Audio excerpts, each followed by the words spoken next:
Shalom and welcome to the Israel Policy Pod. I'm Neri Zilber, a journalist based in Tel Aviv and a policy advisor to Israel Policy Forum. We're back to regular programming after the holidays, as it were, as it's called here in Israel. And a bit of news happened over the past couple of weeks during the holidays.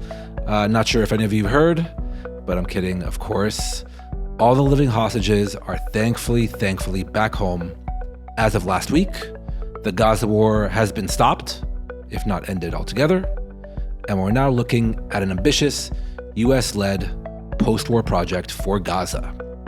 Our good friend Amos Harel, the defense analyst and correspondent at Haaretz, is back with us to help us make sense of what just happened and what may yet happen on the Gaza front, ceasefire and all.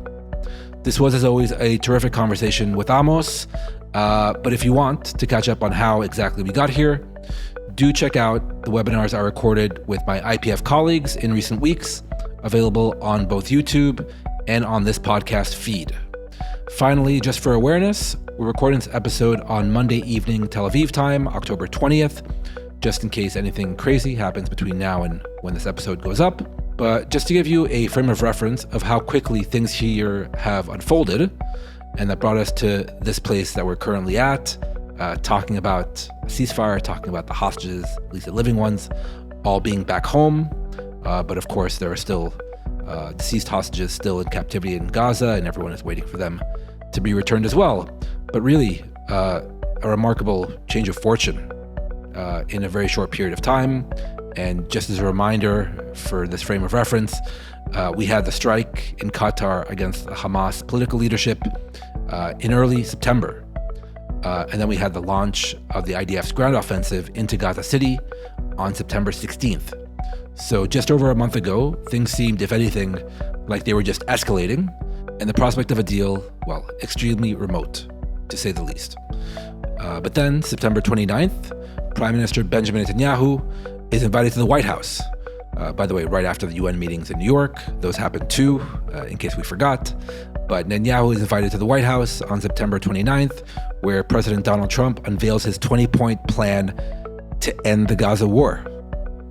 10 days later, October 9th, the deal is finalized in Sharm el-Sheikh, Egypt. And then just a day later, the ceasefire goes into effect, where we got to a situation last Monday, October 13th, the hostages all came home. Well, at least the living ones, but they all walked out of Gaza. All that happened last Monday. Wow. So a real roller coaster of emotion. 2 years of war concluded, for now at least, in a positive way for everyone in basically 2 weeks or so. Unreal. Truly unreal. So forgive me if I don't have any grand statements or sweeping conclusions to make sense of all of this just yet. It's all a bit surreal and all a bit sudden as I got into it with Amos. But for many of us here in Israel, I'm sure definitely for everyone in Gaza as well, and all across the Middle East, there's a real sense of relief that hopefully tomorrow will be better than yesterday. For much of the past 2 years, it was very, very difficult to believe that would be the case. So with all that said, let's get to Amos Harel. Hi, Amos. Welcome back to the podcast. Hi, Neri. It's really great to see you, Amos. A lot to discuss this week in this episode. Really, I think it's fair to say momentous days here in Israel. Finally, happy days here in Israel after last week and the return of all the living hostages to Israel and back home to their families. We'll get into all the details of the Trump-brokered Gaza ceasefire plan and its prospects for success. Trust me, we'll get into all the details in just a second. But Amos, I wanted to start on a more personal note. We've been in touch now throughout the course of the war, whether on the podcast or offline. So really 2 years of constant communications through this very difficult period in Israeli history. So I'm curious, how did you feel last Monday as both an Israeli and, shall we say, especially a media professional, a military analyst professional? What was going through your mind last week when the hostages came home and seemingly the war came to an end? Well, I would assume, just like almost any other Israeli, happy, elated, almost euphoric. This didn't seem to be in the cards during the last few months. I did write constantly that once President Trump got involved, this could happen, but I didn't believe it would actually happen until very much into the current negotiations. Of course, the point where it all changed had to do with the Israeli attack in Qatar against the Hamas negotiation team on September 9th. Once that happened, things moved quite quickly. It was very, very clear that President Trump made it his top issue on the agenda, and that he wanted this to be over with. We now know more after that 60 Minutes program with Kushner and Witkoff, but I think it was evident for quite a few weeks that things are going to improve. But the fact that they have been able to both bring back all 20 live hostages and put an end to the war for the meantime is quite impressive. Then on a personal level, you feel a lot of relief. I was worried about a lot of people I care about who are still in either fighting in Gaza or troubled by the Gaza events.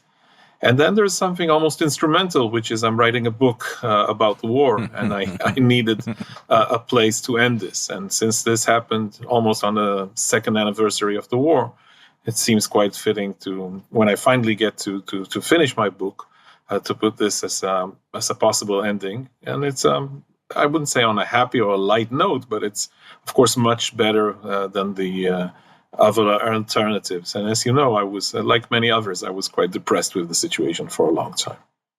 Yes, I know that personally, and also on this podcast. You didn't mince any words during your many appearances over the past 2 weeks, and especially, reading your columns really since the summer. You said, that this war was just grinding on to no apparent real end state that was positive for Israel, clearly, and especially for the hostages and all those fighting still in Gaza. And then two, you kept saying, if Trump wants to, he can end it tomorrow, which he almost literally did. He almost ended it, I don't want to say overnight, but it took him about 2 weeks to end this entire 2-year campaign. Amos, instrumentally, I feel what you're saying. Last week was a very busy day professionally when the hostages came out, but it was all worth it. And to be in Hostage Square and with all the Israelis, it was a very very moving day. And like I said, some good news for a change. By the way, Amos, do you believe, as Kushner and Witkoff said in the 60 Minutes interview that aired yesterday, that they didn't have any idea that Israel was going to strike in Qatar? Do you believe them when they say that? When it comes to Kushner and Witkoff, yes, Trump knew something. There was some kind of a conversation earlier on between Trump and Netanyahu. Netanyahu did update him somewhat vaguely about the possibility of attack. But the way Witkoff described it on the Mead conference in Washington about a month ago, that was at the last minute. And while they were trying to check what has happened, and they talked to the Qataris, the Israeli strike already happened. So they didn't have enough time to stop it the way they did with the last strike in Iran this June. And I think it changed the course of events because finally, I think the president was fed up with the prime minister. Witkoff and Kushner alluded to a sense of even betrayal that the Americans felt after that. They felt that this wasn't even serving the Israeli interest. And this is when finally Trump got involved. And of course, as we said in the past, Trump is a force of nature. The same kind of energy was also used to apply pressure on the other side in his name. And it worked. The Qataris were on board, the Turks were on board, the Egyptians. Not that everything would be smooth from now on, but it is going to change the region. And then again, on that personal, emotional note, even yesterday, I was driving from Jerusalem back to the Tel Aviv area yesterday afternoon, and somehow the Waze navigation program took me through Mevaseret Zion. And I had no idea what was going on there. Mevaseret Zion is a suburb of Jerusalem. there were thousands of people on the streets celebrating with Israeli flags and so on because Elkanah Buchbut, one of the hostages, was coming home from the hospital. And that was amazing to see. It was a sort of a final personal note regarding the last 2 years' events. Of course, we know already because of the incident on Sunday that things could go very wrong very quickly. This is not necessarily the end of the Gaza story or the end. We're still not sure if this is in fact the end of the Gaza war, and yet the possibility is there, and it seems even a likely scenario. And the longer this ceasefire holds, there's a better chance that things would remain calm for a bit, although, as you mentioned, things are quite volatile still. So it's a good transition. I want to get into the details of the ceasefire and its prospects for holding, and the first stage of the ceasefire, second stage of the ceasefire. But just as an aside, yesterday I had a meeting in the Kiryat, IDF military headquarters in Tel Aviv. And for the past 2 years, you've had these massive banners on Menachem Begin Road outside the Kiryat entrance, bring back the hostages, bring them home, all the pictures, all the images. And they were nowhere to be found anymore, thankfully, most of them. And the ones that were still up, a lot of them were old ones. So the individuals and the pictures. We should mention, of course, Neri, not like what happened in the Knesset during Trump's speech, that there are still hostages, dead hostages, bodies that remain there. 16 Israeli hostages are still kept. Those bodies are kept in Gaza as we speak, and that remains quite a thorny issue. And yet there's a difference between that and the fear, the concern for the live hostages. The fact that there are no live Israelis currently in Gaza is quite a big deal. Yeah, quite a big deal. And as you mentioned earlier, it's almost a weird feeling after 2 years not to have any live hostages in the Gaza Strip that you're either personally worried about or nationally worried about, and their families protesting on the streets. So without further ado, and by the way, we'll definitely get into the deceased hostages still being held hostage and captive in Gaza, but the ceasefire. So the first phase was agreed about 10 days ago in Sharm el-Sheikh, Egypt. Just for our listeners, I'm sure they all know, but it called for the release of all 48 remaining hostages, 20 living, 28 no longer living, and like you said, almost 16 remain, although we're recording this Monday evening Tel Aviv time, so there may be another body coming out tonight, so our listeners will be a bit smarter. And in return, Israel had to release almost 2,000 Palestinian prisoners, 250 of which were convicted terrorists and some very not nice individuals. Also, a partial Israeli withdrawal from population centers, so Israel pulled back a little bit to the so-called yellow line. Amos, we're now just over a week in, and like you said, we had a mini escalation yesterday, Sunday. 2 Israeli soldiers were killed in Rafah in southern Gaza. Israel launched waves of airstrikes across Gaza Strip. But overall, before this weekend, it seemed like things were fairly working. Is that fair to say? Yes, I think so. Okay. And, after this weekend, do you think the prospects of the ceasefire, at least the first stage holding, is better, worse?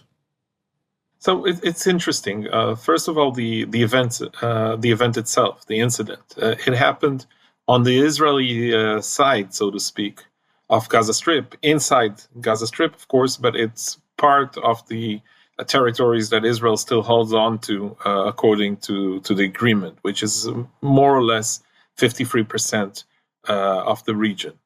And apparently a Hamas unit or a Hamas cell was left behind in one of those underground compounds, in one of those tunnels. An Israeli unit was there with bulldozers trying to locate the tunnel and destroy it.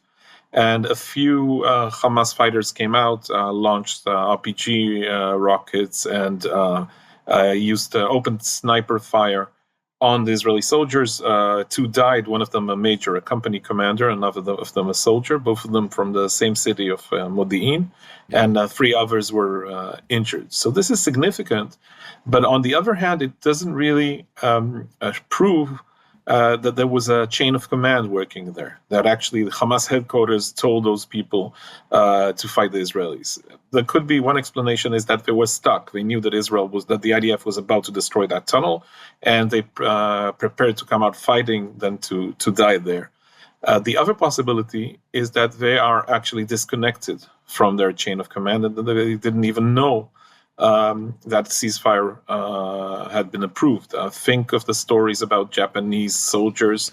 I was just going to say, comparing the situation, but fighting in the jungles in Southeast Asia after World War II was over. It could happen, even in Gaza, which is, of course, much more densely populated and so on. But we do know that some of those Hamas cells or terrorists are not in direct contact with their commanders anymore.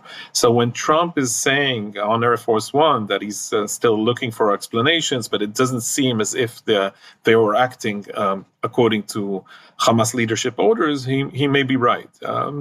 Some people would tell you this is an illusion, this is all Hamas's plans and so on.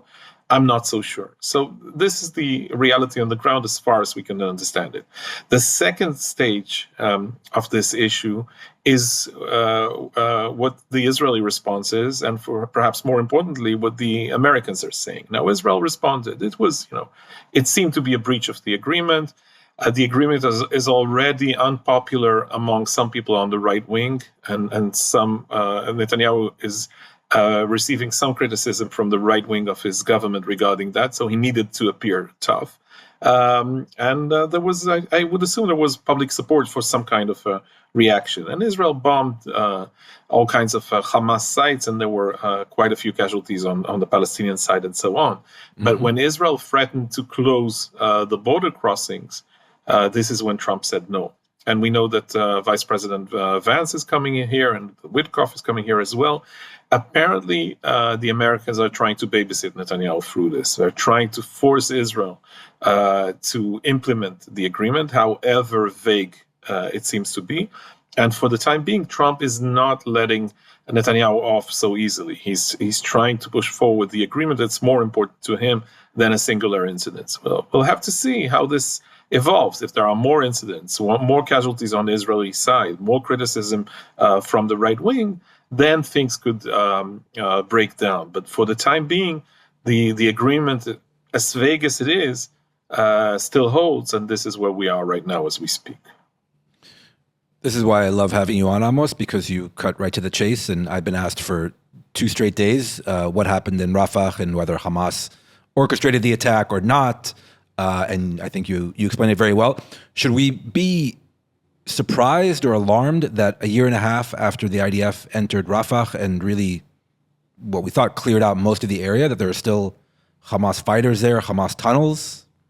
Not really, because first of all, this is the type of guerrilla warfare that's going on. You don't need an army from the Palestinian side to fight it. As long as there are cells or units acting on the ground, and this could be 5 teenagers with some weapons, then the war continues to some extent. And then specifically regarding Rafah, it's true that the area has been searched over and over again. But we do know that there are still remaining underground compounds there. So every now and then there were incidents. About a month ago, an Israeli jeep exploded when the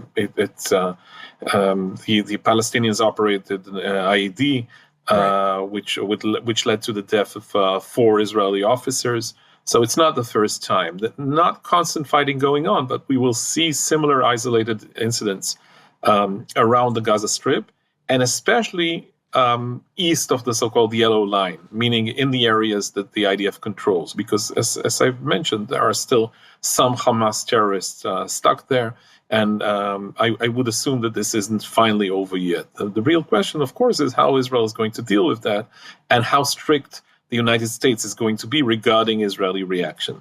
For the time being, it seems that the president is invested in moving forward with the deal. That's the most important thing to him. We haven't seen him clash with Netanyahu over this, but the words are very, very clear. This is what Trump has been saying since his visit to Israel last week. What he said essentially in the speech, never mind the fact that he asked President Herzog for a pardon for Netanyahu and the fact that he praised himself as usual and so on. The important message was the war is over. Israel won this. Get over it. That was more or less the message. I think he remains on message, which is sometimes not that clear with Trump.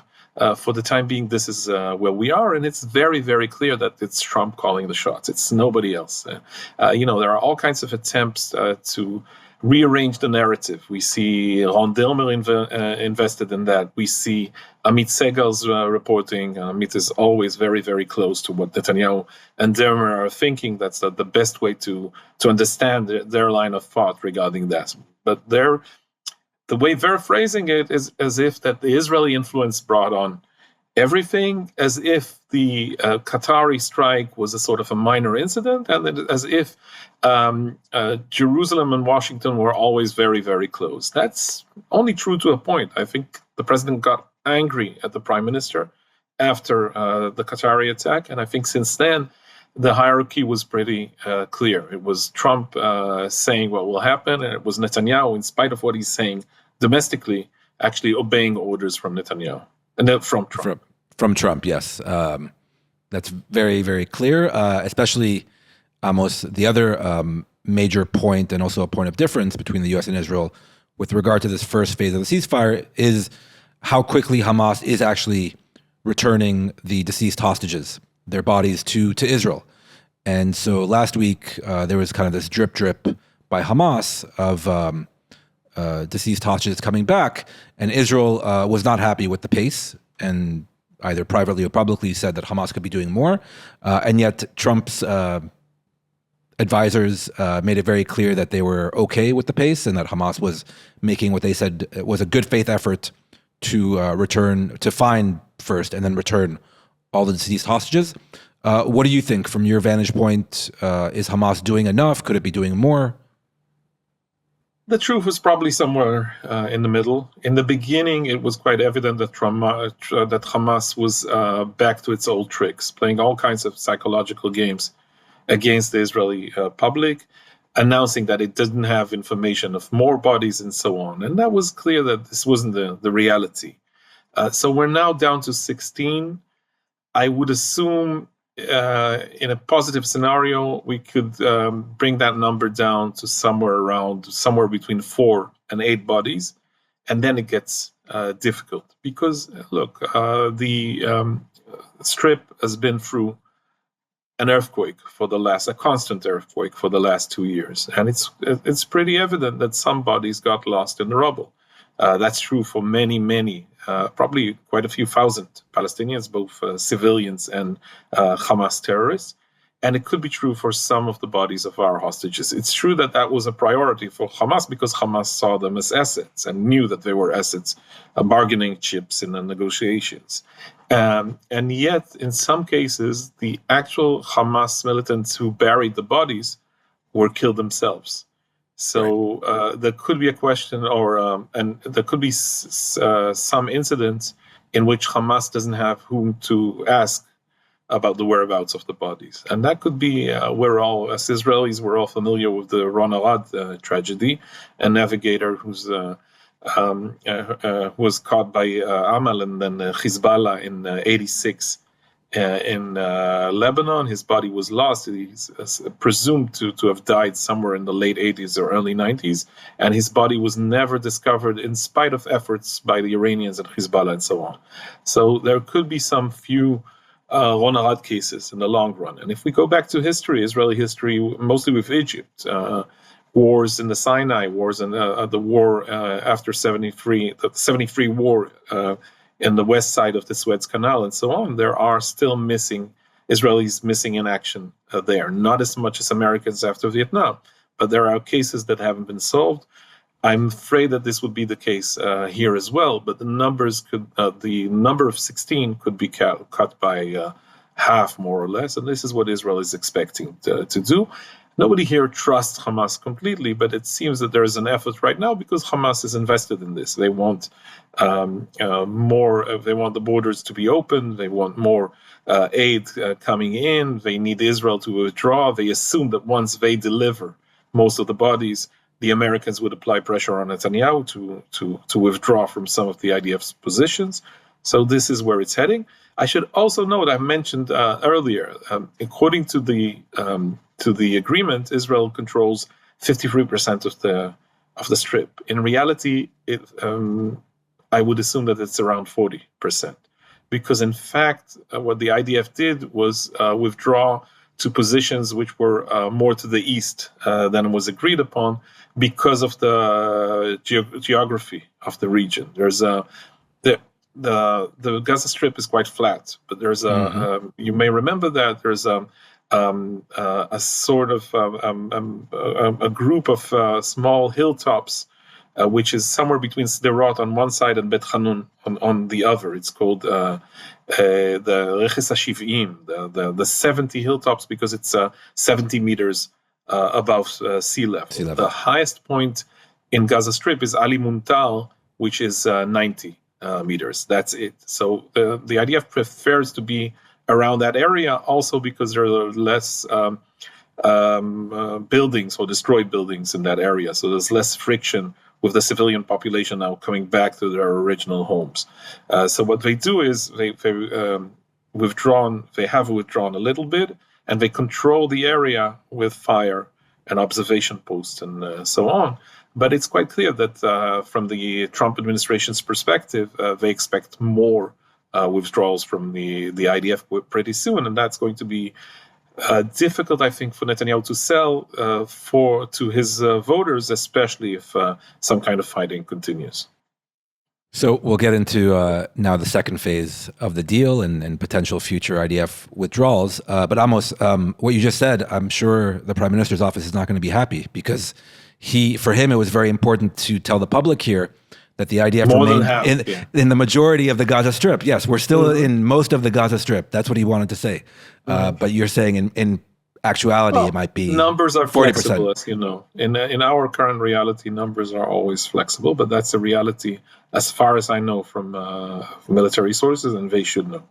They should know, and I mean, not just numbers are open to interpretation here. I think the reality of everything, but especially over the past 2 years, is open to interpretation. As we're finding out in real time here, they want to rename the war. They actually did officially rename the war, I think, today in the cabinet, the War of Redemption, as opposed to... Is it redemption? Is that the translation, the official translation? So I've spent... Redemption is Geula, no? So, Amos, I've spent more time than I care to admit asking many people about what the exact translation is, and you're right. It should be... Redemption is more of a religious term, I think, yeah. So that's exactly it. So officially, I mean, literally, it should be the War of Revival or the War of Rebirth, because in Hebrew, it's the War of Tkuma. But according to the Prime Minister's office, official translation, and the government press office, the official translation is the War of Redemption. So Bob Marley must be turning in his grave listening to that, but okay. Yes, Bob Marley, and also, who is being redeemed here? Is it the nation of Israel, or is it Bibi Netanyahu?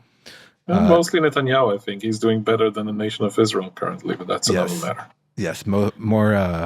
Yes, we won't get into politics just yet. Seems more lively. Yeah. Yeah. As someone told me last week after the deal and the hostages came back, Netanyahu is on a roll. Literally, he's on the wave. And when you talk to people from the center left in Israel, I'm sure you had the same experience in the last week. Almost everybody's sure that Netanyahu is going to win the next elections. It's done with. It's done and dusted. He's won this all over again. But we've heard that being said after the Iran's war, which seemed to have ended in a victory. And it turned out that it was a slight bump, and then things got back to where they were before. And I think the outcome, the judgment is not, the verdict is not out yet. We'll have to see what the actual outcome is before we understand what the public reaction, the electorate's reaction to the war is. Yes, there's still plenty of time and still many new actors, I think, that will enter the fray that could change the electoral map. But Amos, this is supposed to be a positive episode, so we don't want to dwell on domestic politics and future elections. I want to dwell on the second phase of the Gaza ceasefire deal as brokered by Trump. The first phase arguably was the easier part, kind of putting a stop or a halt to the war, convincing Hamas to release the hostages, convincing Netanyahu to withdraw partially and all of that we just discussed. But phase two has pretty much everything else in terms of post-war Gaza, security, Hamas's disarmament, if not full IDF withdrawal, then nearly full IDF withdrawal back to the buffer zone, a new international Palestinian governance system for the Strip, and there's more. Trust me, there's more. Each thing is a world in its own right. But I wanted to focus with you on the security issue, which I think is A, the most important, and B, I think will be the most immediate issue, and the prospects of this, what they call the International Stabilization Force, the ISF, actually deploying to the Gaza Strip. So first, what can you tell us about the ISF so far, who will take part, and what you imagine their mandate will be? Because from what I understand, it's still unclear. It's very improvised for the time being, and as usual in this region, and as usual the Trump administration, there's a gap between the intentions and the promises and what actually occurs in reality, at least for the time being. And things, Rabin said at the time that there are no holy dates in the Middle East, and nothing is sacred about the dates in the Middle East, and that's true here as well. Things take time. That old joke about what is bukra, tomorrow in Arabic. It's like mañana, only not that urgent. So this is true for Israelis as well. Things take their time, and it's hard to analyze in advance and to assume what the timeline would actually be. The problem, of course, is that if it doesn't succeed, things could collapse quite quickly. So we don't have all the time in the world. But I'm not sure that the Trump team has this figured out yet. There are all kinds of vague commitments made by Arab states, made by the Turks, made by the Qataris, made by Egypt, the Jordan, Saudi Arabia, and so on. But who's actually going to provide boots on the ground? The most serious are actually the Americans. We've seen hundreds of American soldiers and all kinds of subcontractors arriving already at Ben Gurion Airport, then going to an Israeli base in the south, and so on. But I don't think that these would actually be soldiers maintaining the peace, so to speak, or I'm not sure there will be American boots on the ground physically in Gaza. They are going to be the coordinators, people who would work the same things that's happening to an extent in Lebanon after the war with Hezbollah there. We still need the foot soldiers. Is Indonesia going to volunteer? There have been hints regarding that.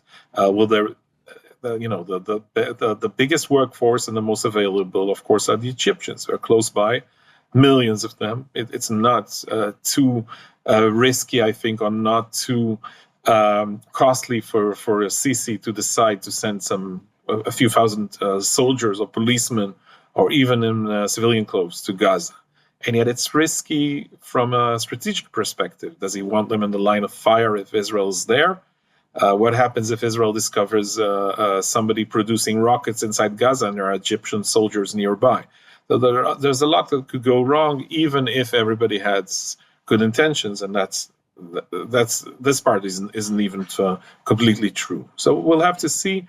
I'm told that although they hope that it would take weeks, it's more likely to take months. And again, these are, for the time being, these are ideas put on paper. This is not about facts on the ground yet. And the problem remains, of course, the fact that there's no vacuum, that Hamas is already working, and something that I probably should have mentioned earlier, the fact that Hamas is regaining control all through the Gaza Strip.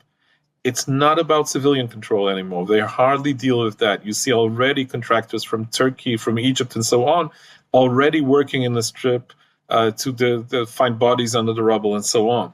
But when it comes to sheer military force or police force, Hamas is there already. We've seen executions, we've seen bloodshed, we've seen public executions with families and kids watching. We've seen them fighting and killing, murdering clan members in the southern Gaza Strip and Gaza City as well, the Dulmush family, the Abu Shbab clan, and so on. So Hamas is already, I don't know if it's stage 3 or stage 4, but Hamas is already moving forward with its own plans. And it will be interesting to see whether this could be, the plan could be implemented, considering where Hamas is right now. Yes, they came out very quickly after the ceasefire and reasserted control on the streets and really felt quite secure doing that. Felt quite secure. And I think your colleague Yaniv from Haaretz had a very interesting report last week where he said, he interviewed IDF forces still inside the Gaza Strip, manning the yellow line. And they're like, yeah, just a few kilometers away, we're actually watching Hamas fighters running around executing people, and we can't do anything. There were some old Sabra Shatila vibes around to some of us who are old enough to remember events from Lebanon 1. Yeah, this could a lot could go wrong here. And I mean, I don't want to say a lot could go wrong in this regard, in this question, Amos, but from the Israeli point of view, there is concern that a foreign armed force inside the Gaza Strip will constrain IDF future freedom of action, no? I mean, it's the first time that I know of that Israel has allowed a foreign armed force into the Palestinian territories. It has allowed on principle. We haven't seen that happen yet. Correct. Again, a lot of people, mostly the anti-Netanyahu crowd, were saying for a long time, all we need to do is get this deal done with. We get the hostages back, and then we can deal with Hamas anytime we want. That's not the reality. The reality is that once we sign the deal, we're committed to it, and there's the Trump agenda, which trumps everything else. Pardon my pun. But this is where it's going. It's Trump making the decisions. His goal or targets are quite clear.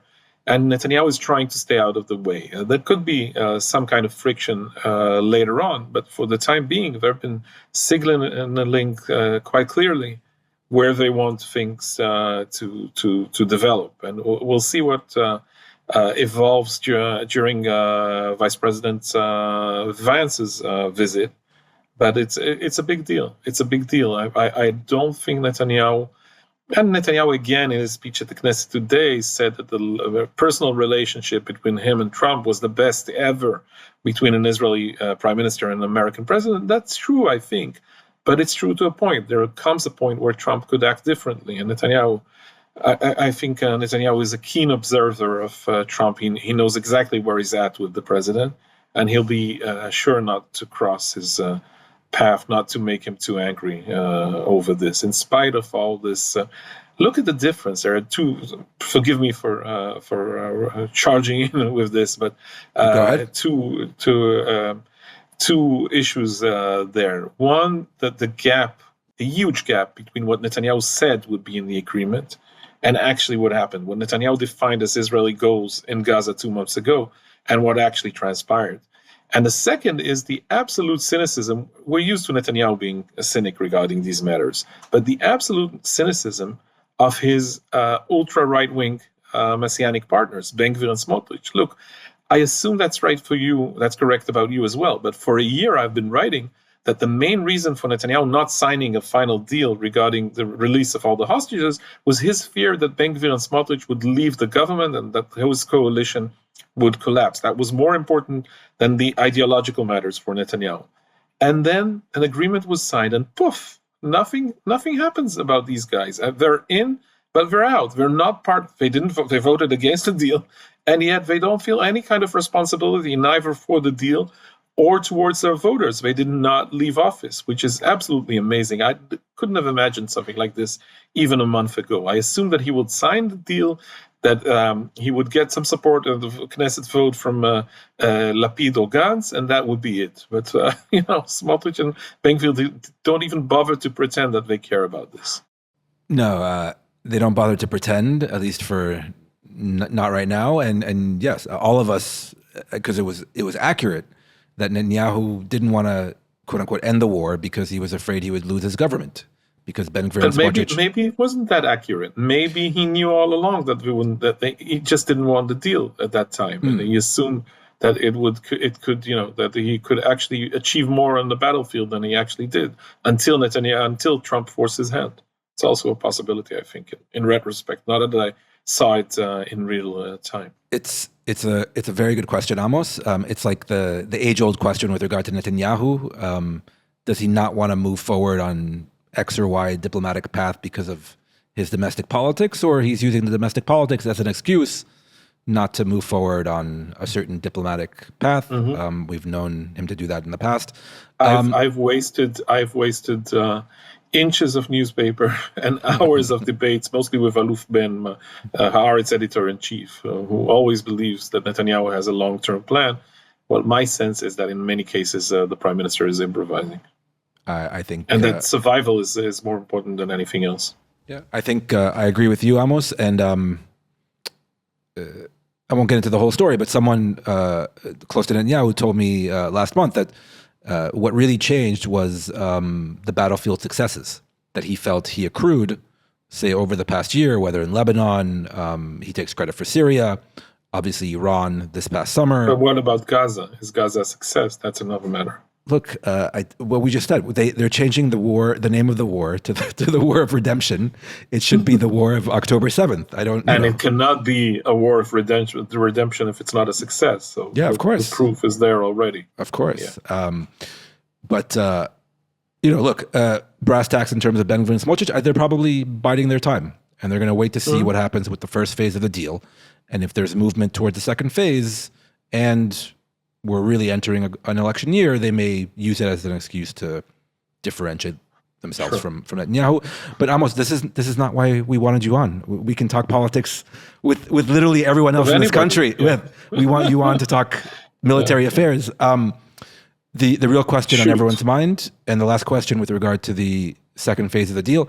Okay, given the uncertainty with regard to both the international peacekeeping force, and also, by the way, we didn't even talk about the potential future Palestinian force, maybe. And given the uncertainty with regard to IDF future operations and presence in Gaza, however you define it, how will you actually disarm Hamas? Right? Who will actually go ahead and do it? Is it diplomatic pressure, political pressure, armed force that will get them to disarm? Well, this is still the fog of war. We don't know how this is going to transpire. It's interesting to know that during the discussions, they tried to make the distinction between offensive weapons and weapons for defense or self-protection or whatever. Now, how much of its so-called strategic weapons does Hamas have left? We know they have all kinds of bombs, explosives, and so on. They have some anti-tank relatively primitive anti-tank weapons such as rocket-propelled grenades, what we call RPGs, some sniper rifles, and so on. But what about rockets? You remember in the beginning of the war, rockets were launched towards Tel Aviv almost on a daily basis. Later on, still shot at Beersheba, Ashkelon, Ashdod, and so on. Just recently, during the latest operations, just before the war ended, there were a couple of times where they launched Qassam rockets, which are the primitive short-range rockets towards the Otef, the Gaza envelope communities. But that's more or less it. So how much of the actual offensive weapons do they have? Probably they have some hidden, but it may be less of an issue if the Trump administration decides to limit the discussion to offensive weapons and not weapons of self-protection. On the other hand, we see that the fact that they have their fighters around and that they're willing to use weapons is enough. They're, the sheer numbers are higher than anybody else, than the clans have, and so on. And we've seen them executing their enemies by the dozens, if not the hundreds already. So they still remain a danger, perhaps not that much for Israel. There's a lot of discussion in Israel. If we withdraw, is there an imminent danger of another October 7th? I think not. I think that right now, it's not a clear and present danger, not in the present time. It could happen again if we neglect, again, to watch what is happening there and to prepare ourselves. but it will probably take years before they actually regain their offensive capabilities. So it's a matter of definition and how much Trump is going to go forward with that. Of course, it's quite clear that the president wants a big deal, a bigger deal, having to do with the Gulf states, possible business deals, technology, weapons, perhaps normalization between Israel and some of these states, and so on. And there's a possibility that he won't let facts get in the way.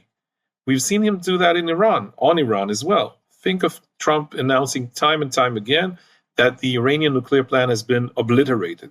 That's not the real truth. It's more, as usual, reality is more complicated than that. There has been significant damage. It probably pushed the Iranians back, but you can't say that the nuclear project is over. And yet Trump says that because he's Trump. He's allowed to say whatever he wants. And I fear that this could be the reality regarding Hamas as well, that he could be ignoring the facts happening on the ground completely, and that could be problematic for Israel.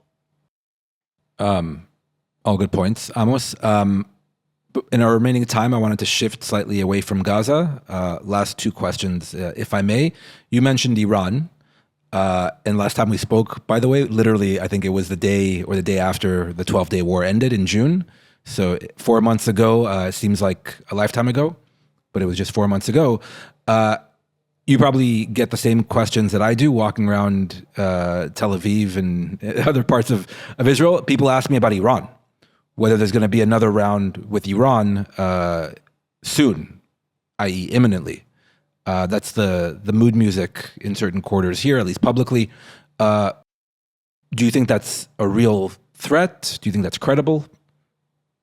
Not immediately. I think the main reason for that becoming an issue discussed by Israelis or feared by Israelis is, of course, the statements made by an opposition leader, Avigdor Lieberman, who is a former defense minister, who kept warning on this in the last month or so. It wasn't really clear what he was warning about, but people remain in fear of this, because by the end of the war, it was quite clear that the possible damage could be much more significant. That although we succeeded in the beginning, we were having problems with our weapons intercepting systems. We needed American help and so on. And that some of the damage in the last Iranian attacks became quite devastating in Tel Aviv and Beersheba and so on.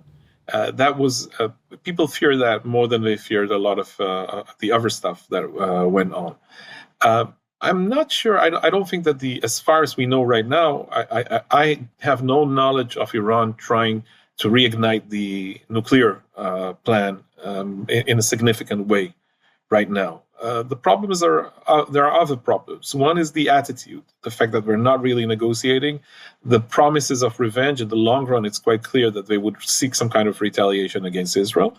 And there's also the ballistic missile program, because remember, one of the arguments Netanyahu used regarding his decision to strike was not only the nuclear plan, it was the fact that they were moving forward very, very quickly with the ballistic missile plan, that they were attempting to produce 8,000 missiles that could that have long enough range to reach Israel within 3 years, and therefore we needed to take out those capabilities. How successful were we on that? We never received information. And since the Iranians found a way around our defensive system in the end, not much, but there was some kind of penetration and some kind of damage, in the long run, how worrying is that? So these are the issues that I think could be bothering. It's perhaps not immediate, but there could be a frightening scenario in which things suddenly escalate. Having said all that, I think Israel had the upper hand, and the Iranians are very, although Khamenei said the exact opposite today, right. The Iranians are fair. Anybody who knows something in Tehran knows exactly what has happened. So that's a possibility. That's a bigger issue, and in the long run, there could be some kind of escalation, whether it's about their relationship with the West, whether it's about the future of their nuclear project, and so on. I don't think it's immediate, but it could turn. After October 7th, we can't rule out any worst case scenario. And it's not done. It's not done yet. And one thing I should mention as well is all that talk about regime change, or nothing Nothing happened with that, and Israel still sometimes threatens Iran with that. I think it was an absolute failure. The discussion regarding that never materialized into something. Also an issue in the long run. So yes, I agree with that assessment. I try to calm people down and say, if there's another round, it won't be immediate because I think Iran, like you said, also understands that they took a major hit. And Trump showed this past summer that he's willing to get involved directly. The last time, the Trump next time is anybody's guess. Yes. Well, Trump tomorrow is anybody's guess. Amos, final question to you, and more of a retrospective question, looking back at the last 2 years. And let's leave aside the terrible, terrible day of October 7th. But was there one event or mission or operation undertaken by Israel that truly surprised even Amos Harel, where you said to yourself, voila, I didn't actually know that we could pull that off over the past 2 years? There were two. First of all, I was quite a terrible surprise was October 7th itself. We were caught off guard, and we talked about that constantly. The result of that was, of course, horrific. There were two operations which were impressive in my view. One of it, the first one, I can't say it's just PR, just a gimmick or a toy, as some people have defined it. But the pager operation, a joint operation by Mossad and the IDF, was quite impressive. The fact that people have been planning that for years, for more than a decade, and the fact that it was, in the end, it was implemented so successfully, and the fact that it actually depressed Nasrallah.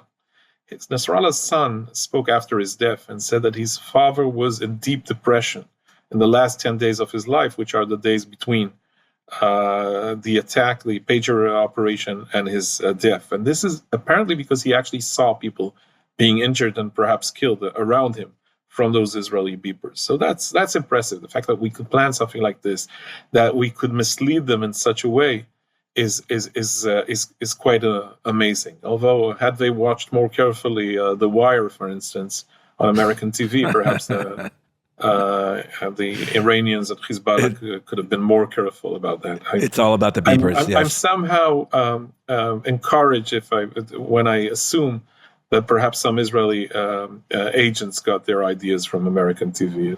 It gives me, I don't know, a particular joy to think about that, but I suspect that this has to do with reality as well. And the second thing, of course, is the Iranian strike, not the strike itself, but the fact that they've reached air superiority in Iran. And this was something that they've struggled with for more than a decade. And they had all kinds of ideas, but it was never tested, of course, and it seemed quite far-fetched when I talked to people before. And then I think I told you that last time, I was caught off guard and outside of the country as the war started. So the Israeli attack started the first day evening. I was still in Oslo. And then I flew to Milano and was stuck in Milan for a few days before finally arriving home through Cyprus. But when on Saturday morning I was walking the streets, the Italian streets, while listening on my AirPods to a briefing by a senior Air Force general telling us how they managed to, what he called, pave the way to Tehran and control the Tehran skies, that was quite amazing. To realize that our guys had the actual knowledge and the brains, and then the capability to actually to implement such a plan was quite amazing. It's, it doesn't wipe out the memories, the terrible memories of October 7th, but it is impressive. And I think that if you're a foreign intelligence analyst, whether you're in Washington or in Tehran, you take note of all that. You say, okay, the Israelis messed very, very badly. They messed up on October 7th. They shouldn't have, they should have underestimated. They should have treated Hamas differently. They should have realized how dangerous Hamas was. And yet that's not, when you see that, there's, again, it doesn't wipe out the memories, but it's good to know that we have the ability as well. And we'll probably need, unfortunately, we'll need those abilities again. So the fact that there are thinking people who are planning such and capable of actually doing such stuff. For me, as an Israeli, it's an impressive. It's not only interesting; it's important and impressive. It absolutely is. Amos, we'll have to leave it there. Till next time. By the way, we'll read all about these events and even more events in your upcoming book once you finish it, I'm sure. Thanks for the plug-in. We'll plug it again. Don't worry. And we spent an hour together. We didn't even talk about the football match yesterday, Liverpool versus Manchester United. No, try not to mention that. I wanted to keep this a positive podcast for you as well. But I'll celebrate inside, offline. Amos, talk to you soon. Thank you again. Thank you. Okay, thanks again to Amos Harel, as always, for his generous time and insights. Also, special thanks to our producers, Jacob Gilman and Eden Jesselson, and to all of you who support Israel Policy Forum's work. Do consider making a donation to Israel Policy Forum so it can keep being a credible source of analysis and ideas on issues such as these that we all care deeply about, including this podcast. And most importantly, thank you for listening.